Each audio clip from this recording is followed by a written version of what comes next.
போகிறோம். 1 கப்பு மாவு எடுத்திருக்கேன். அதுக்கு 3 கப்பு தண்ணி ஊற்றி நல்லா கரைச்சி வச்சிடணும். உப்பு போட்டு தேவைக்கேற்ப உப்பு போட்டுக்கணும்.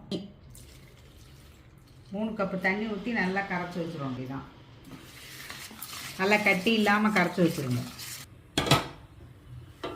இப்படி கிண்ட வேண்டியதான். அதே சமயத்தில் இங்கே கொஞ்சம் தண்ணி வெந்நீர் கொதிக்க வச்சுக்கணும் ரெடியாக.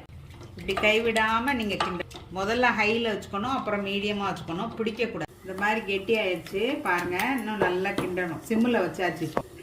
இதோட நீங்கள் குக்கரில் எடுத்து வச்சு 2-3 விசில் கூட விட்டுடலாம். இப்போ கொஞ்சம் தண்ணி ஊற்றி கொஞ்சம் நேரம் மூடி வச்சிடும்.